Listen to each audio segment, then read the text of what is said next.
My son's fiancé mocked me when we met for the first time. Your dad only finished middle school. Seriously, can you even get a job with such low qualifications? She laughed heartily. Her father joined in. I can't believe he's an unemployed high school dropout. They belittled me, and to make things worse, they served food only for themselves, excluding me. The fiancé's mother said with a big smile, I prepare meals only for my family. I've never seen someone treated so badly during a meeting between two families. I decided to get back at the 5 rude people, including my son, and told them to say whatever they wanted before storming out of the restaurant. My name is Eric Roberts. I just turned 59 this year, and I have a 24-year-old son named Larry. But my relationship with my son is strained, and he never comes to my house. I've often regretted how I raised him, as this led to the situation we're in now. I lost my beloved wife when Larry was still in elementary school. My wife had been frail since childhood, and she passed away at the young age of 47. At my wife's funeral, I didn't care about the judgmental looks from relatives. I sobbed like a little kid. Larry was more composed, telling me, Dad, it's sad, but let's say our goodbyes to Mom. But my grief only lasted during the funeral. Back then, I was running a real estate business I had inherited from my father. The day after my wife's funeral, I woke up to phone calls from clients. That's right, I had loyal clients to take care of, and I had to raise Larry on my own. Those phone calls snapped me out of my grief, and I headed to my office. At the same time, I took part in school events and PTA meetings, filling the role my wife had played all by myself. There's no way my clumsy self could juggle work and school events perfectly on my own. I quickly gave up and decided to temporarily close my business. I handed over my clients to another real estate agency so I could spend time with Larry. But when I went to his school, Larry glared at me and said, Dad, I told you not to come. He even complained, Don't tell anyone you're my dad. Without saying whose parent I was or why I was at the school, I would just be some stranger. Even today, I'm wearing a name tag that says Roberts as I participate in PTA activities. I couldn't understand why my son suddenly started giving me the cold shoulder, but it didn't take long for the truth to come out. Hey, isn't that your dad? What's he doing at school on a weekday? Does he have nothing better to do? One classmate said, My mom said that after your mom passed away, your dad became jobless, right?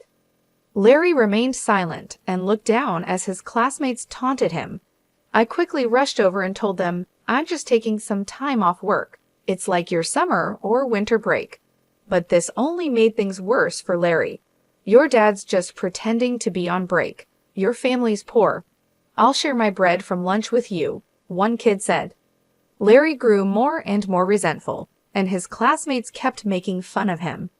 Despite knowing my son was being ridiculed, all I could do was look the other way. I can't remember how many times I cried alone because of how pathetic I felt. Soon, when Larry entered middle school, he started hanging out with delinquents. He would sleep over at friends' houses and hang out at gas station parking lots until late at night. Back in the day, cell phones weren't very common, and it was rare for a middle schooler to have one. Larry started coming home less and less, and I had no clue where he was or what he was doing. All I could do was apologize when I got calls from the school saying there had been a complaint from a nearby gas station. Whenever I went to Larry's school, Larry and his rowdy classmates would call me names like good for nothing and bottom of the barrel while throwing empty cans at me. Larry had become more violent since entering middle school, and I was scared to even talk to him, not knowing what he might do. I wish I had handled things better when he was still in elementary school, but what was the right way for a parent to deal with a child's bad behavior? I had no idea how to communicate with a teenager and was utterly confused. He skipped school without caring and even ran away during classes. His grades were rock bottom. At a parent-teacher conference, they told me about a private high school where even Larry could get in, and I was relieved. I was glad there was a high school he could go to. I thought maybe he'd calm down a bit after going to high school. Just as I hoped, after starting high school, Larry began to take his classes seriously. He studied hard, started scoring a bit above average on tests, and even made it to college.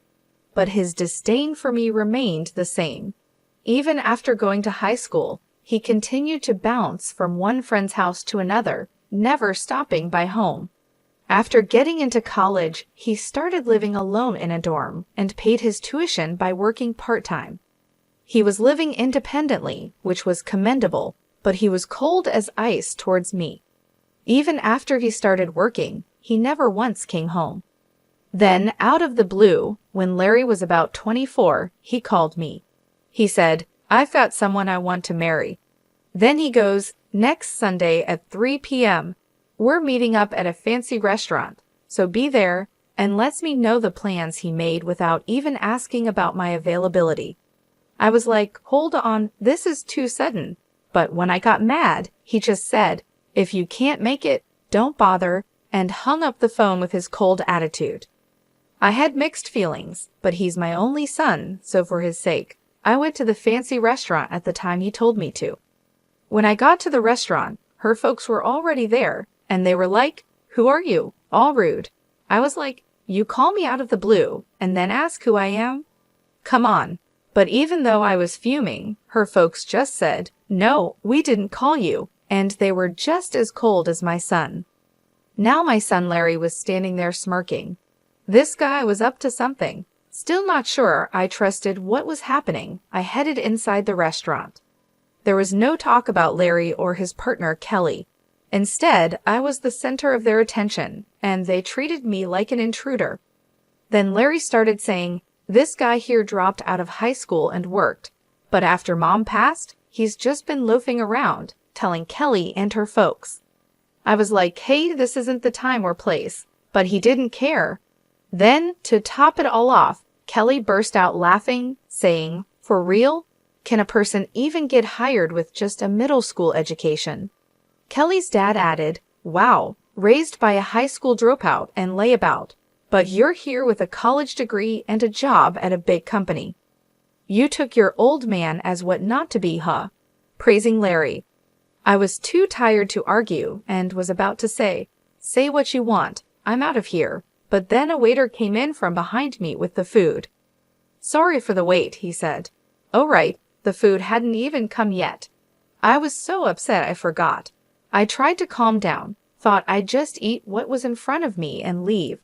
But the food that got brought out was only for Larry, Kelly, and Kelly's parents. The waiter said, "I'm sorry, we had a reservation for 5, giving me this look." Kelly's mom said, "Yes, that's correct. He's not our family, so don't mind him," giving the waiter a sweet smile. The waiter looked all kinds of uncomfortable and backed out.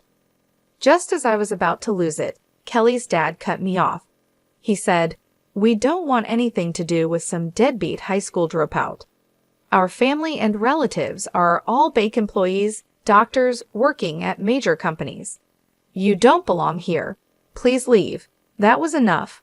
I said, "Is education and job history all you care about? Aren't you folks a bit off your rockers?" and got up to leave. To that, Kelly's dad said, "I work at Bank of New York Mellon, where education and job history really matter for clients' trust." But of course, a layabout like you wouldn't know. I said, "Oh my, you work at Bank of New York Mellon, huh? That's quite impressive," and walked out.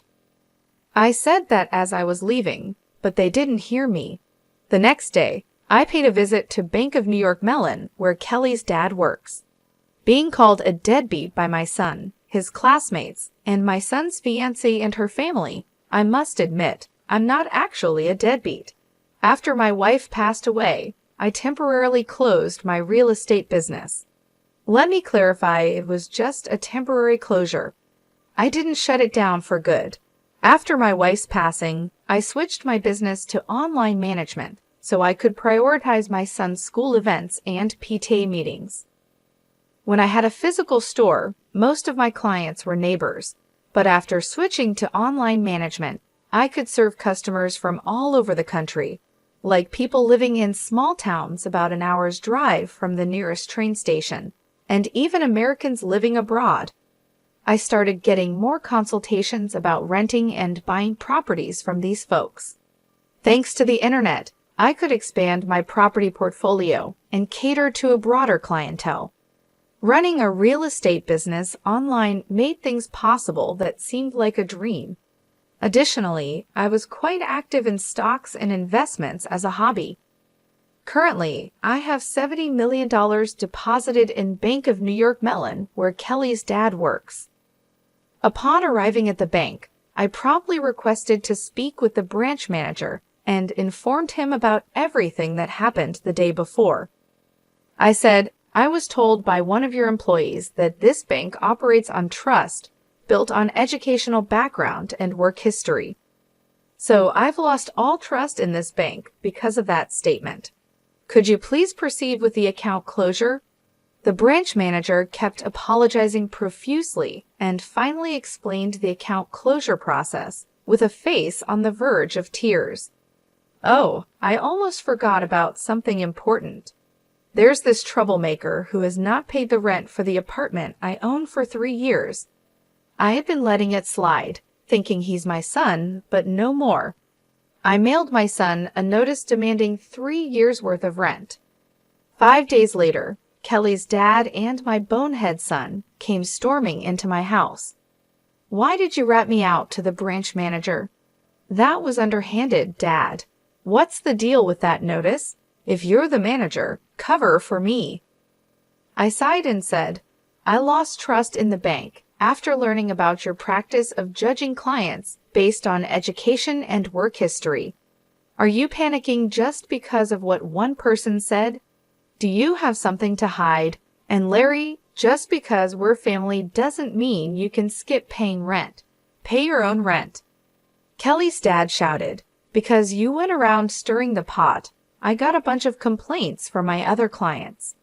My boss chewed me out because of what you did. The nerve. Oh no, I didn't stir the pot. I just shared this story as casual conversation with my relatives and clients. I didn't tell them to close their accounts, I said with a smile. My son snapped at me, What clients, Dad? You're just a deadbeat, aren't you? Do you think a deadbeat could afford to build a huge house like this in such a prime location and still maintain this lifestyle? I even did some renovations recently, I replied. My son looked baffled and said, Huh? What's that? Did you go into debt or something? I'm really fed up with you. I took a break from my real estate job for a while and then switched to running an online business, which I'm still doing. How many times do I have to tell you I'm not a bum? I said.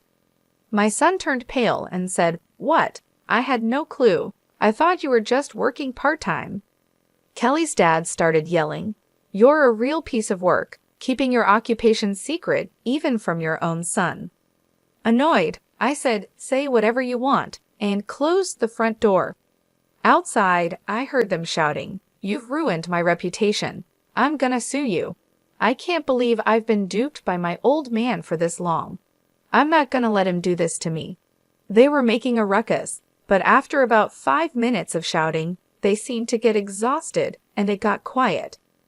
Once they realized that shouting was meaningless, I figured they wouldn't bother coming around here again. I let out a sigh of relief and went to make myself a cup of coffee. Just then, I heard my son's voice outside again. You big fat liar. What are you still doing here? I said as I looked out the window to see Kelly's dad and my son spray painting my front door. You've got to be kidding me. What are they up to now? Just as I was about to go outside and give them a piece of my mind, I heard a police siren getting closer. Could it be that someone in the neighborhood called the cops? My hunch was right. When I went outside, the 3 of them were being detained by the police, who had shown up because of a neighbor's complaint. There he is, that big fat liar. I lost all my credibility at work because of him, they shouted. The police calmly loaded them into the patrol car, saying, all right, we'll take it from here. Then one of the officers, who seemed to have just noticed me, approached with a strangely cheerful expression. "Sir, would you please come with us to give your statement?" "Why me?" I thought, but I guess I'm the victim here. I'm gonna spill the beans on all their shenanigans. When we got to the police station, I showed the cops a video from my phone. It was footage from the security camera I installed at my front door. The camera had recorded all the yelling and antics. "What a great piece of evidence!" the officer exclaimed with a sparkle in his eye. And my questioning was over in a jiffy. My son and Kelly's dad were given a stern warning by the police and had to sign a restraining order to keep their distance from me. It turns out the whole neighborhood had witnessed their crazy behavior. One of my son's coworkers, who lives nearby, had been blabbering about it at the office. "Hey, you won't believe it, but Larry was caught spray painting his own father's house and got hauled off by the cops." I was so shocked I recorded the whole thing. My son became the talk of the town at his workplace and with clients, and his boss ended up demoting him. I went to report the incident to Bank of New York Mellon again, where Kelly's dad worked. When I showed the manager the security camera footage on my phone, his face turned white as a sheet. I heard that Kelly's dad finally got fired, and naturally, she called off the engagement with Larry. Larry and Kelly's family both fled far away to a rural area. Apparently, Kelly's parents even came to work part-time at the gas station in the sticks run by my brother. They were no good and couldn't get the hang of stocking shelves, no matter how many times they tried. I showed them and had to give them the boot right away. Word spread quickly, and nearby gas stations and farmers did the same. According to my brother, Kelly's parents can't seem to land a steady job and are bouncing from one gig to another at gas stations and farms. Furthermore, I heard that Kelly showered her boyfriends, including my son, with expensive gifts like watches, and she got into debt because of that. The little money her parents make from their part-time jobs apparently goes straight into paying off Kelly's debts. It's a mystery how they're making ends meet. It's been 6 years since then, and my son is now 30. It seems like he's changed for the better after being treated with kindness from folks in the small town he moved to. He came to me a couple of times and apologized sincerely. He said, "I was naive and immature. I didn't even try to understand your job and just labeled you as a good-for-nothing. I can't apologize enough for how much I regret it." Seeing the change in my son's attitude, I decided to let him move in with me. Now he's working at a company near my place, and little by little, he's helping me out with my work too. But don't get me wrong, he's still inexperienced, and I don't trust him completely. I'm hesitant to hand over all my work to him, but I'm going to observe his behavior and attitude towards work and make decisions accordingly. If he proves he's really turned his life around, I might consider handing over the reins of my business. But if I told him that, he might get too excited and say, "For real?" I'll hand in my 1 week's notice tomorrow and do something impulsive. I'm living with my son, holding on to the hope that one day I'll feel confident enough to trust him with everything. After the incident with the police, the news about Larry and Kelly's dad spread quickly. The neighborhood couldn't stop talking about it. One of Larry's coworkers, who lives nearby, blabbered about it at the office, saying, "Hey, you won't believe it, but Larry was caught spray painting his own father's house and got hauled off by the cops." I was so shocked I recorded the whole thing. Because of this, my son became the talk of the town at his workplace, and his boss ended up demoting him. I went to report the incident to Bank of New York Mellon again, where Kelly's dad worked. When I showed the manager the security camera footage on my phone, his face turned white as a sheet. He was speechless. I heard that Kelly's dad finally got fired, and naturally, she called off the engagement with Larry. Larry and Kelly's family both fled far away to a rural area. Apparently, Kelly's parents even came to work part-time at a gas station run by my brother. They were no good and couldn't get the hang of stocking shelves, no matter how many times they tried. My brother said they were a complete disaster, always messing up and causing trouble. Despite all this, my focus remained on my son. It's been a long road, but I believe he's starting to understand the importance of hard work and responsibility. He's apologized for his past behavior and seems genuinely remorseful. I've told him that actions speak louder than words, and I'm watching to see if his actions match his apologies. Living with him again has been challenging, but it's also been a chance for us to rebuild our relationship. I see glimpses of the man he could become, and it gives me hope. I haven't decided yet whether I'll hand over my business to him, but I'm giving him a chance to prove himself. If he shows he can be responsible and trustworthy, then maybe, just maybe, I'll consider it. But for now, I'm taking it 2 days at a time, hoping for the best and preparing for the worst.